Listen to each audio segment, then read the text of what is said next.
Lucas capítulo de número 2, do versículo 8º até o versículo 20. Os irmãos acharam? Ok? Está escrito assim o texto sagrado. Havia naquela mesma região pastores que viviam nos campos e guardavam o seu rebanho durante as vigílias da noite. E o anjo do Senhor desceu aonde eles estavam, e a glória do Senhor brilhou ao redor deles, e ficaram tomados de grande temor. O anjo, porém, lhes disse: não temais, eis aqui vos trago boa nova de grande alegria, que o será para todo o povo. É que hoje vos nasceu na cidade de Davi o Salvador, que é Cristo Senhor, e isto vos servirá de sinal. Encontrareis uma criança envolta em faixas e deitada em manjedoura. E subitamente apareceu com um anjo uma multidão da milícia celestial, louvando a Deus e dizendo: glórias a Deus nas maiores alturas, e paz na terra entre os homens a quem Ele quer bem.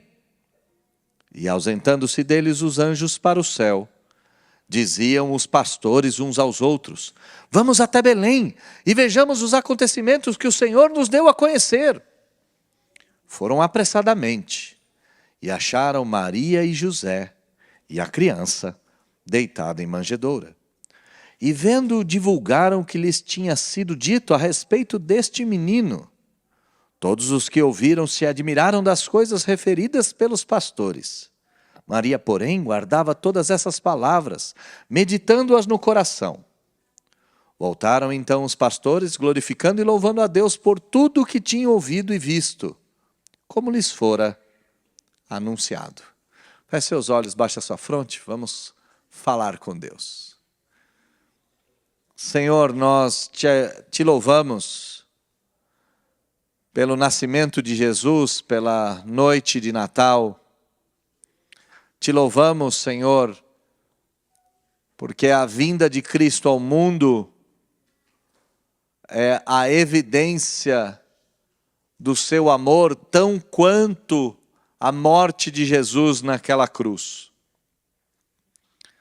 Nós cantamos o nascimento do Senhor, nós louvamos a dádiva da encarnação. Durante toda a liturgia do culto, esse foi o tema. Mas chegamos até aqui com o coração cheio de graça, com o coração cheio de alegria, e pedimos, Senhor, que o Senhor venha falar conosco e que a mensagem cale fundo na nossa alma.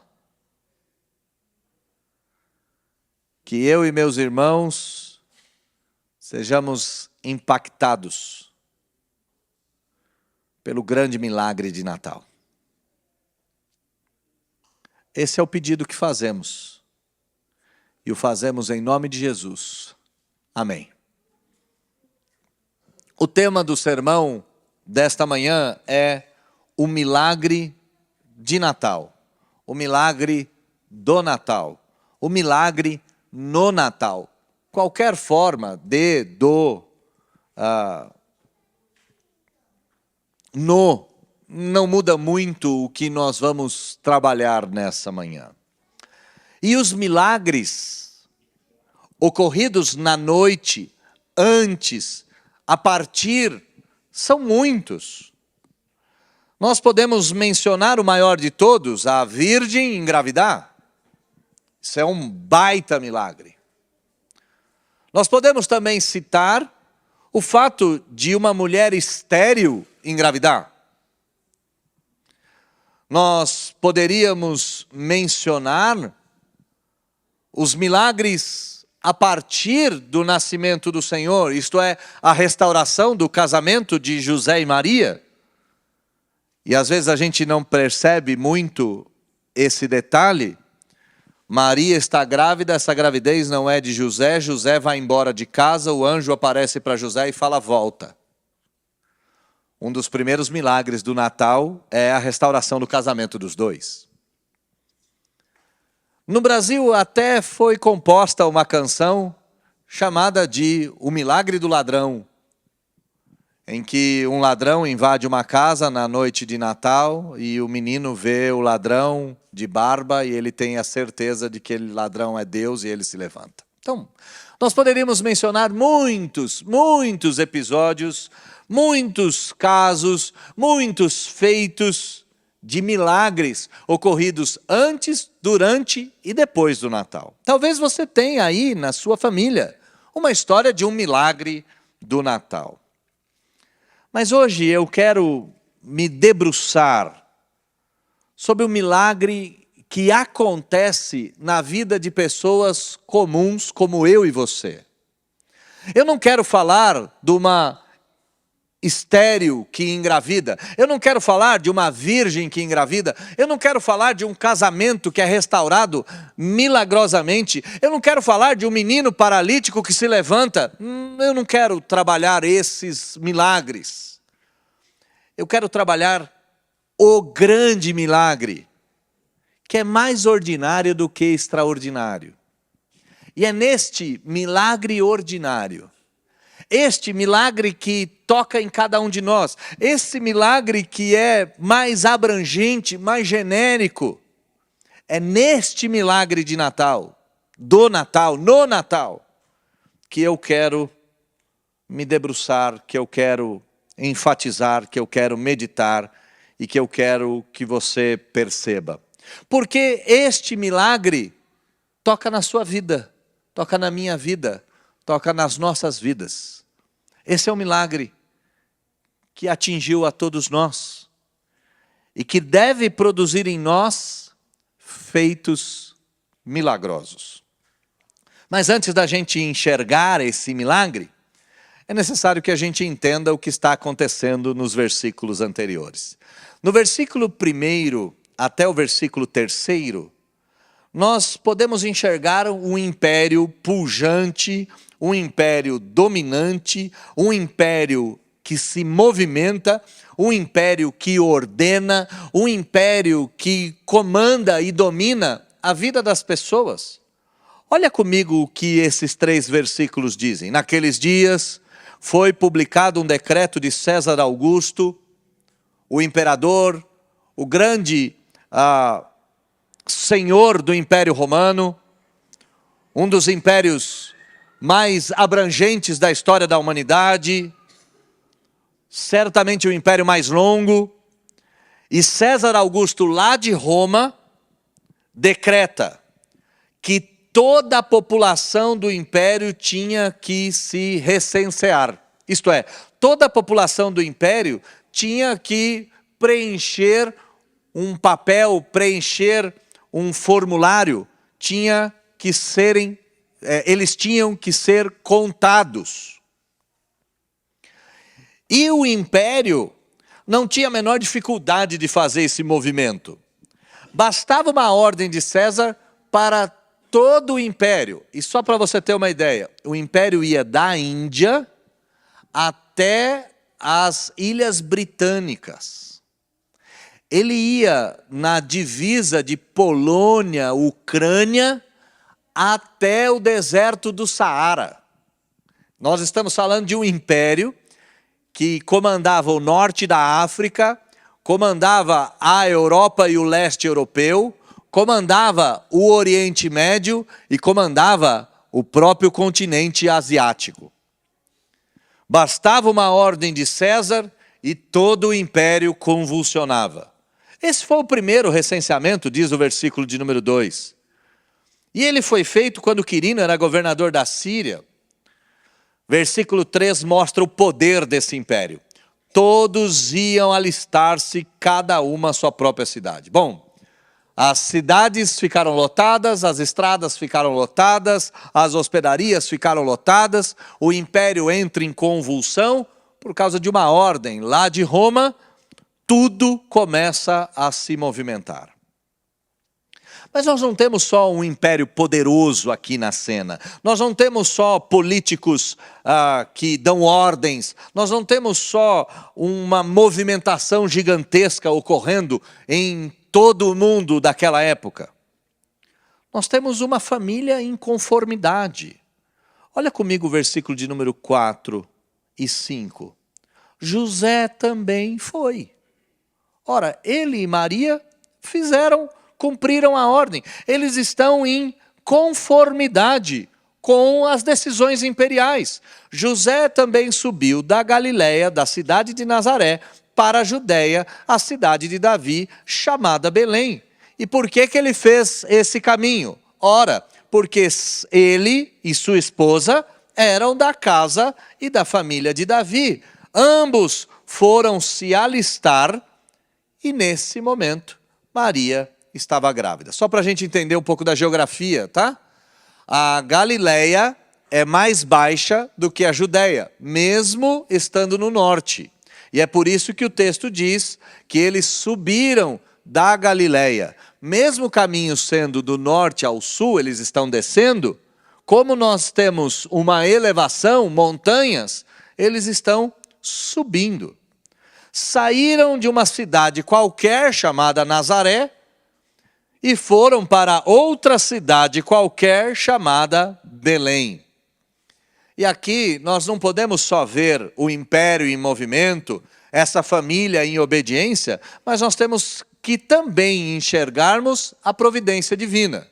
Por quê? Porque de Nazaré não pode vir nada bom, é o que disseram os apóstolos no começo da jornada cristã. Belém era a menor das cidades e menos dignas da cidade da Judéia, e por estranha coincidência, versículo de número 5 diz que Maria estava grávida. Então nós temos o império, nós temos a família, mas nós temos a providência divina. As profecias estão se desenrolando, os pergaminhos estão sendo abertos, Deus está com sua mão conduzindo a história. Mas nós temos um terceiro detalhe antes de entrarmos na nossa história.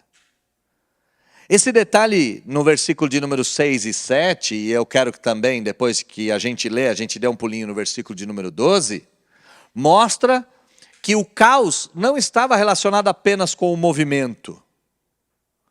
Porque as cidades ficaram caóticas, as estradas ficaram lotadas. Mas o caos também tinha a ver com o coração daquelas pessoas. Versículos 6 e 7. Estando eles ali, isto é, estando eles na cidade de Belém, aconteceu completarem-se-lhe os dias. Chegou o dia do nascimento, chegou o dia do parto de Maria. E ela deu à luz nessa confusão toda.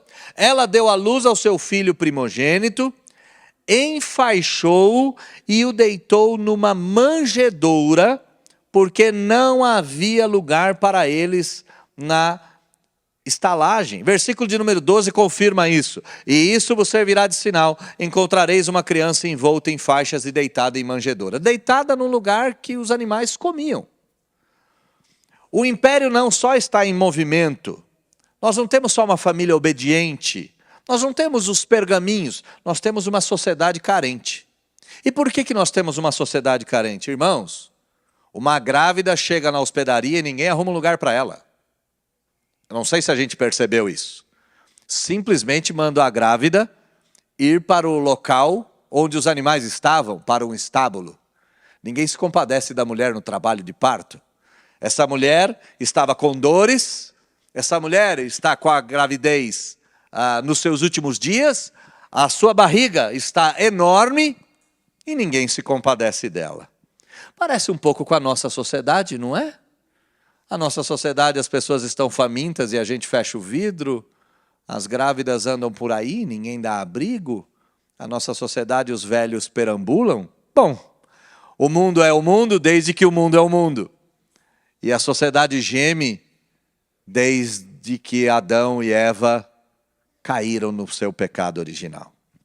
O contexto da história: um império em movimento, uma família em obediência, uma sociedade caótica, uma sociedade bagunçada, uma sociedade imperfeita, uma sociedade mergulhada no pecado.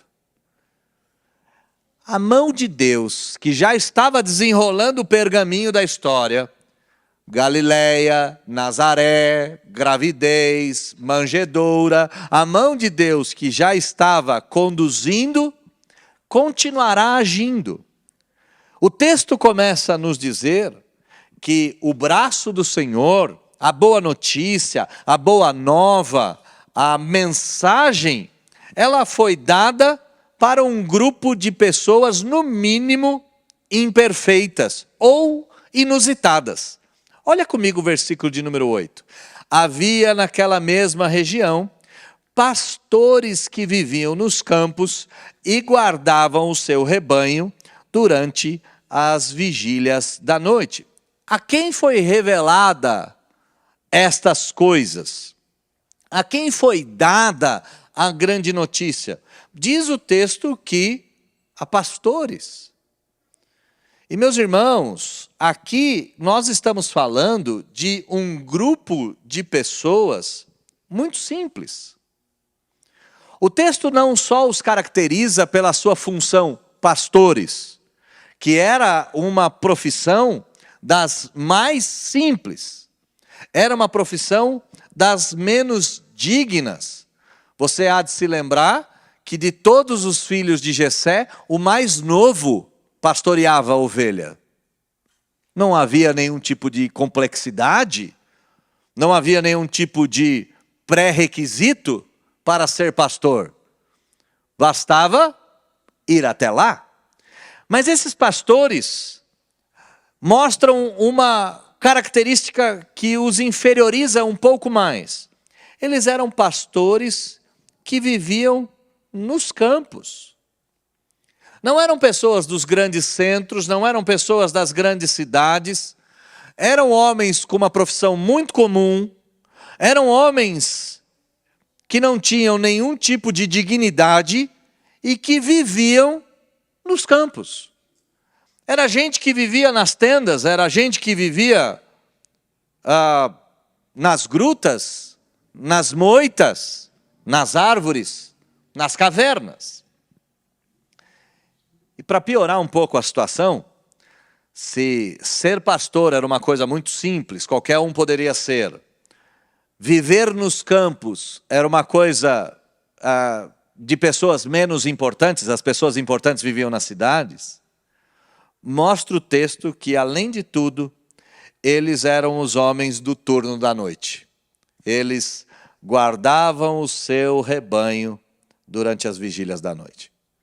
Bom, moravam distante, tinham uma profissão qualquer e trabalhavam no turno da noite. São esses os homens que aqui estão na história. São pessoas muito comuns, muito simples. São pessoas sem nenhum tipo de grandiosidade. Mas a eles foi revelado o braço do Senhor. A eles foi dada a notícia. E a quem coube dar a notícia? Quem recebeu a missão de levar a notícia para esses homens comuns? Diz o versículo de número 9, que um anjo do Senhor. E olha que interessante o texto. O anjo do Senhor desceu aonde eles estavam. O anjo do Senhor veio cheio da glória do Senhor. E a glória do Senhor brilhou ao redor deles. Aqui não tem acaso, sabe? O anjo não veio para qualquer lugar. O anjo não tropeçou lá do céu e caiu. Vocês estão aqui, pastores, serve vocês mesmos. Não foi um acaso. O anjo do Senhor desceu aonde eles estavam. O anjo do Senhor derramou a glória sobre eles. O anjo do Senhor veio para eles. Perceba que o anjo do Senhor tem um alvo. E o alvo são pastores que viviam nos campos e que trabalhavam de noite. Gente comum recebe uma visita inusitada. E é claro que essa visita inusitada vai gerar grande temor. E aqui o temor pode ter dois aspectos, tá? Um aspecto social e um aspecto religioso. O aspecto social a gente às vezes não percebe, mas a gente deveria olhar para isso. Imagina você uma pessoa muito simples, com uma casa muito simples, e de repente chega o governador. De repente chega o prefeito. De repente chega um ministro de Estado.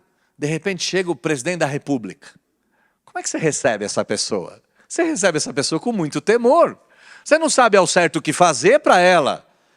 O aspecto social aqui é que tem gente muito simples recebendo uma visita muito importante. É isso que está acontecendo aqui.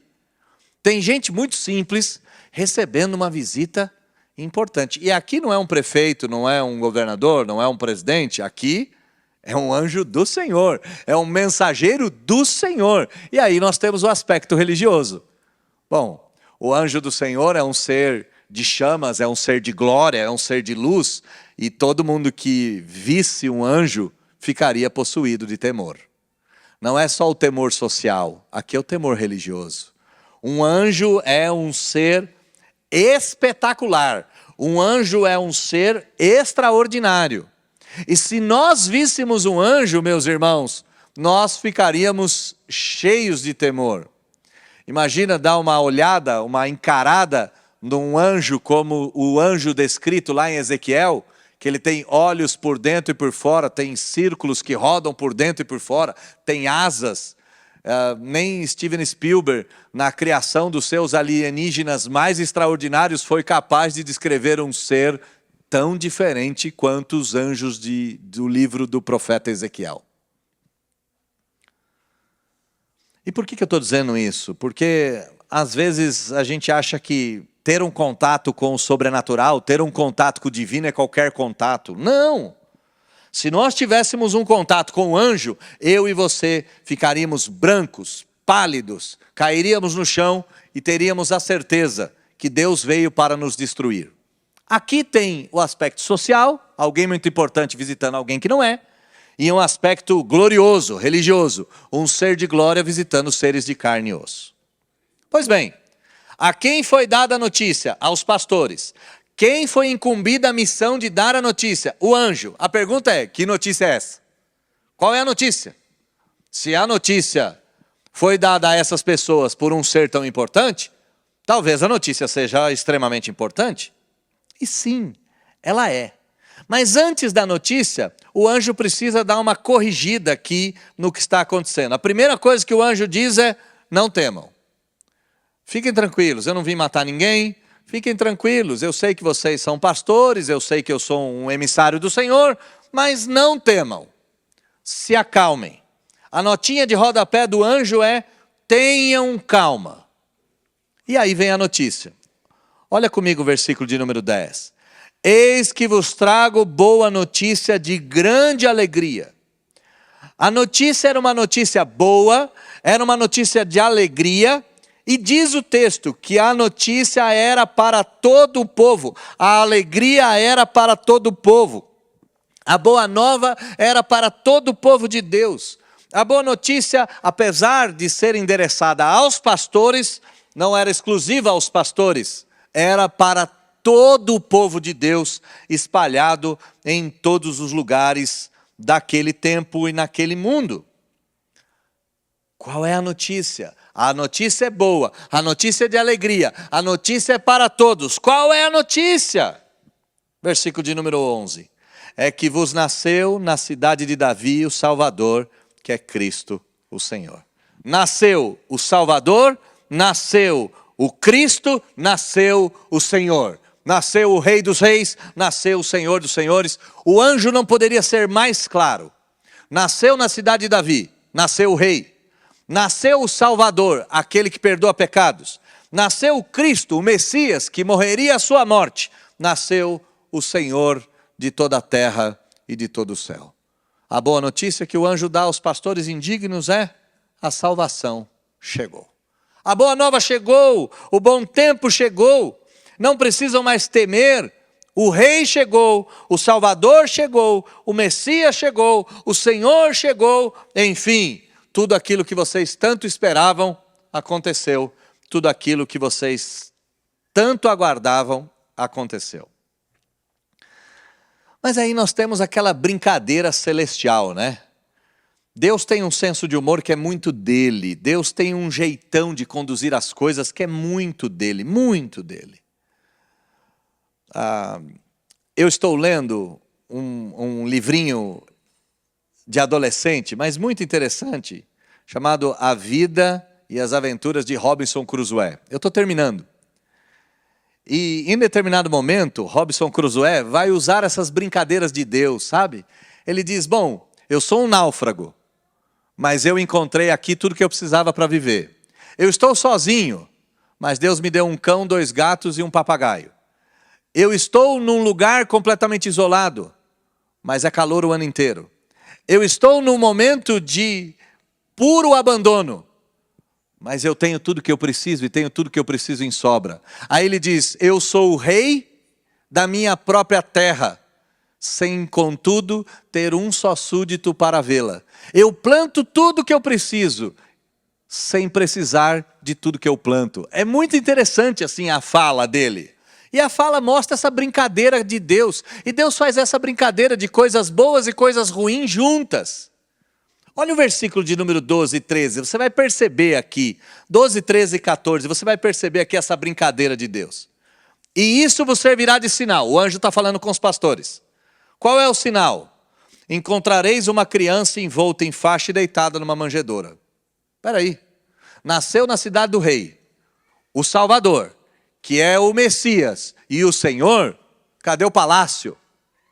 Cadê o palácio? Onde está aqui o casarão? Onde está aqui a mansão? Se nasceu o rei, como é que ele pode estar em faixas, deitado em manjedoura? Como é que ele pode estar num estábulo? Como é que ele pode estar em meio a faixas? O cordão umbilical acabou de ser cortado. Cadê os cuidados do rei? Talvez você precise enxergar mais ou menos como é que funcionavam os nascimentos das pessoas importantes naquele período. Imagina o nascimento de um filho de Faraó, por exemplo. Imagina o nascimento do governador Quirino, ou filho do governador Quirino. Imagina o nascimento de um filho de César Augusto, um filho de Herodes. Pararia a cidade. Todos os médicos, todos os cuidados, toda a dedicação estaria ali. Mas em Jesus, não. Em Jesus, o sinal vai encontrar uma criança amarrada em faixas, talvez ainda sujas de sangue, no estábulo, deitada na manjedoura, com um monte de palha, e é ali que você vai encontrar. É extraordinário, né? Porque você tem a pobreza estampada. A pobreza está estampada. Mas olha o versículo de número 13 e 14. O que acontece imediatamente? E subitamente, por isso que Deus tem essas brincadeiras, né? Traz uma coisa ruim, uma coisa boa, uma coisa ruim, uma coisa boa. Nem tudo é tão ruim que não tenha coisa boa, nem tudo é tão bom que não tenha alguma coisa ruim. A vida é assim. E subitamente, o que acontece subitamente? Apareceu com o anjo uma multidão da milícia celestial cantando. A pobreza da manjedoura é ofuscada com a riqueza do céu. E não aparece um anjo só, aparece a multidão da milícia celestial, um exército. E o que os anjos fazem? Eles cantam: glórias a Deus, as maiores alturas, e paz na terra entre os homens a quem Ele quer bem. Eles cantam. Então você tem a pobreza e a riqueza na mesma cena. E se você precisar de uma cena um pouco mais forte, pense comigo. Tem uma criança na manjedoura.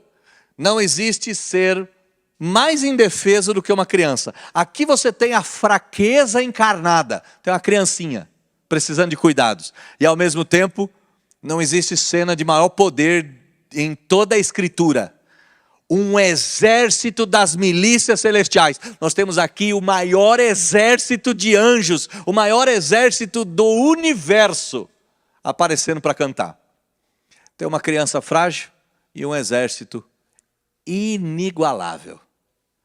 Então, a quem foi dada a boa notícia? A pastores. Quem trouxe a boa notícia? Um anjo. Antes de tudo isso se configurar, Deus faz essa brincadeira, pobreza e riqueza, fraqueza e força, coisa boa e coisa ruim na mesma cena. E a boa notícia foi dada. Mas então a gente se pergunta, qual é o milagre de Natal?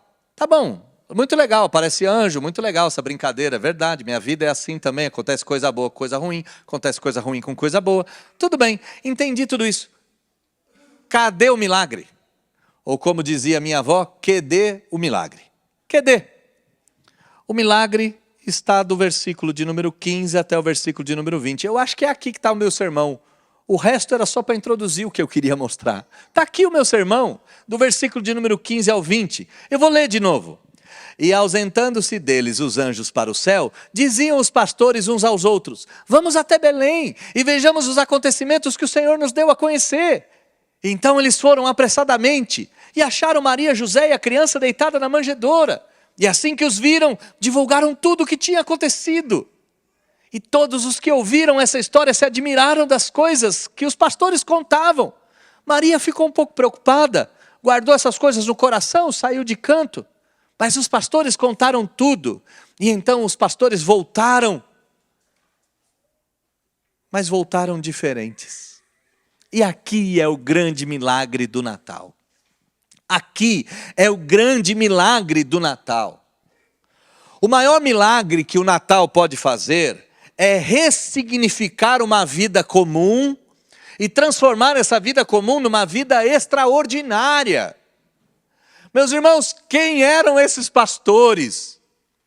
Ninguém. Onde esses pastores viviam? Em algum lugar no meio do mato. Qual era o horário de trabalho deles? O pior possível. Era o que ninguém queria. Ninguém quer trabalhar entrando às 8 da noite, saindo às 6 da manhã. Ninguém quer o turno da noite.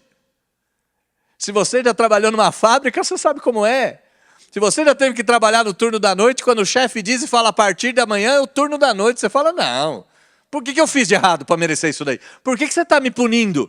É sempre essa pergunta. Esses homens não tinham nada, não eram ninguém. Mas o grande milagre do Natal é que a boa notícia, a boa nova, a visita dos anjos, a visita ao Salvador, vem para gente como eu e você, que também não tem nada. Meus irmãos, e assim, alguns de nós têm até empregos importantes, alguns de nós têm até uma vida muito, muito cheia de emoção. Mas no fim das contas, tem alguém importante que nos procura para saber alguma coisa? Assim, por exemplo, o prefeito da nossa cidade ligou para você para saber o que você acha do ano que vem? O que ele tem que fazer? Talvez o prefeito seja seu amigo, mas vamos pensar no governador, o Tarcísio. O Tarcísio te ligou? Falou, olha meu caro, eu preciso das suas opiniões para o ano que vem.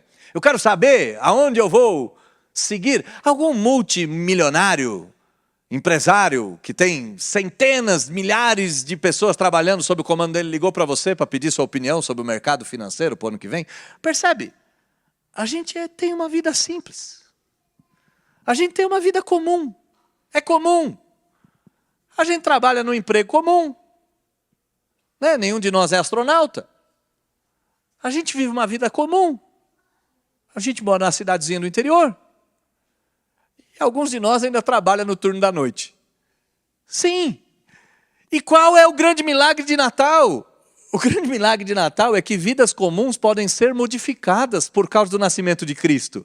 E esse é o grande milagre do texto, meus irmãos. O que os pastores faziam? Os pastores pastoreavam as ovelhas. Mas olha o que acontece do versículo de número 15 até o versículo de número 18. E ausentando deles os anjos para o céu, diziam os pastores uns aos outros, vamos a Belém. Eles abandonam as ovelhas para trás. Eles deixam o turno da noite para trás. Eles deixam a vida no campo para trás. O milagre de Natal é tão extraordinário que agora eles vivem para ver os acontecimentos que o Senhor Deus deu a conhecer a eles. E olha o versículo de número 16, isso não acontece de forma progressiva. Não é um milagre que vai acontecendo dia após dia, hora após hora, semana após semana. Não, diz o versículo de número 16 que eles foram apressadamente. Em outras palavras, eles largaram tudo. Eles largaram tudo por causa do Senhor, eles largaram tudo por causa daquilo que o Senhor deu a conhecer, eles largaram tudo por causa do nascimento do menino, eles largaram tudo o que tinham, e mesmo tendo quase nada. A gente às vezes acha que largar um pouco é mais fácil do que largar muito. Meus irmãos, se você tem um par de chinelos só, abrir mão dele significa que você estará descalço. Quem tem 100 pares de sapato ou quem tem um só, para ambos é difícil largar. Um porque tem muito, outro porque tem pouco. Aqui eles largam tudo. E largam tudo para quê? Para contar. Versículo de número 17. Divulgaram tudo o que tinha acontecido. Eles falaram. Isso é extraordinário, isso é espetacular. Gente que não era procurado por ninguém, gente que não tinha nenhum tipo de mensagem para contar, gente que nem sabia falar direito. Irmãos, enxerguem a cena toda. Você já deve ter conversado com alguém da roça, bem da roça. Essa pessoa não consegue falar com você, ela não te olha nos olhos. Eu vi uma cena ontem, salvei isso, gravei, baixei do meu Instagram e gravei. É um homem do campo e ele se depara com o seu touro morto. E ele vê o touro e ele põe a mão no pescoço do touro. E ele tenta levantar o touro pelo chifre. E então ele tira o seu chapéu, já marcado pelo sol, um homem que está acostumado com aquela vida dura, e ele tira o chapéu, põe o chapéu na cara e começa a chorar. E ele diz, um homem não pode chorar na frente de um outro homem. E esconde o rosto e chora. É gente que é assim, é gente do mato, é gente do campo, é gente simples. E o que essa gente simples faz? Vai até Belém e começa a falar. Não sei se você percebe muito bem o que é isso. Pensa no seu avô que morava no sítio, que não falava uma frase inteira. E aqui eles contam, teve anjo, teve música, teve temor, teve glória, teve anunciação, teve o Salvador, teve o nascimento, teve tudo. Esse é o grande milagre do Natal. É gente comum deixar de ser comum. É gente simples deixar de ser simples. É gente que tem vergonha, passar a contar a história. É gente que é insignificante, ter a sua vida ressignificada. É gente que não é importante, ser mensageiro da maior notícia do mundo. E é isso. Quem são os pastores? Gente que ninguém quer opinião. Depois do nascimento de Jesus, quem são os pastores? Gente que tem algo a dizer para o mundo inteiro. Esse é o grande milagre do Natal. A virgem engravidar é um milagre, eu sei que é. A estéril dar à luz é um baita milagre, eu sei que é. Até o milagre do ladrão que foi cantado na música sertaneja é um baita milagre, está tudo certo. Mas o maior de todos é ressignificar uma vida. Por causa de Jesus, eu e você temos uma vida nova. Por causa do Senhor Jesus, eu e você temos uma vida com sentido, com significado. Ressignificar é trazer um outro sentido, um outro significado. Talvez você seja a pessoa que ninguém quer saber da sua opinião. Talvez você seja a pessoa acanhada que não consegue terminar uma frase. Talvez você seja a pessoa que ninguém quer ouvir ou não tenha nada para falar. Mas depois do Natal, você é uma pessoa que tem mensagens de vida eterna sobre os seus lábios. E mesmo que você não consiga terminar uma frase porque você é acanhado, ainda assim, você tem a maior mensagem de todos os tempos, que é Jesus Cristo é o Senhor. Ele veio e vai voltar. Esse é o grande milagre. Mas esse grande milagre tem um segundo aspecto. Mas antes tem a notinha de rodapé, né? E Deus faz essa brincadeira, coisa boa com coisa ruim, né? Deus faz essa brincadeira, boas notícias com, às vezes, consequências. Maria guarda no coração. E por quê? Porque o anjo já tinha dito para ela que esse menino ia ser uma bênção, mas iriam transpassá-lo. Deus já tinha dito que o filho dessa mulher seria o Salvador, mas seria morto. Ela olha para esse menino e já sabe que o destino que está sob os ombros dele é cruel demais. E mesmo todo mundo festejando, ela sai de canto e fala, meu Deus, o que vai acontecer com a história? Mas eu não estou interessado nas notas de rodapé hoje. Eu estou interessado no grande milagre do Natal. E qual é o grande milagre do Natal? Não é que eles largam tudo. Apenas. Versículo de número 20. Voltaram então os pastores. Os pastores foram, versículo de número 16 e 17, 16 em específico, foram apressadamente. Versículo de número 20, voltaram. Mas eles não voltaram do mesmo jeito. Voltaram, diz o texto, voltaram os pastores glorificando e louvando a Deus, por tudo que tinham ouvido, visto e por tudo que tinha sido anunciado. Está aí o grande milagre do Natal. Está aí. Percebe que eles eram pastores, viviam no campo, trabalhavam à noite. Não tinham eira nem beira. Eram pessoas muito comuns. Percebe que eles eram pessoas muito comuns. Eles largam tudo para seguir o Senhor, para seguir a história. Mas eles voltam com uma outra posição. Versículo de número 13 e 14, subitamente apareceu com o anjo uma multidão da milícia celestial, louvando a Deus. A cena, ela é envolta no louvor dos anjos. Só quem canta na história são os anjos, até o grande milagre do Natal. Até o grande milagre do Natal. Porque quando o grande milagre do Natal acontece, esses homens sem eira nem beira se tornam vozes ao lado das vozes dos anjos. Formam um coral que transpassa o tempo e o espaço. Formam um coral na terra que canta com os anjos no céu. E agora não são só os anjos que cantam, glórias a Deus. Olha o versículo de número 20, os pastores voltaram dando glória a Deus, é isso que diz o texto, voltaram glorificando a Deus. Gente que não tinha eira nem beira, passa a ser o detentor da maior mensagem do mundo. Gente que não tem nome, passa a fazer parte do maior coral e do melhor coral de todos os tempos. Se tornam sopranos, tenores, barítonos, que mais? Eu não sei os outros nomes. Se tornam gente que canta, gente que louva, gente que glorifica, gente que é do céu, gente que parece com um anjo, gente que vai para o céu, gente que vai viver a vida inteira para louvar o Senhor.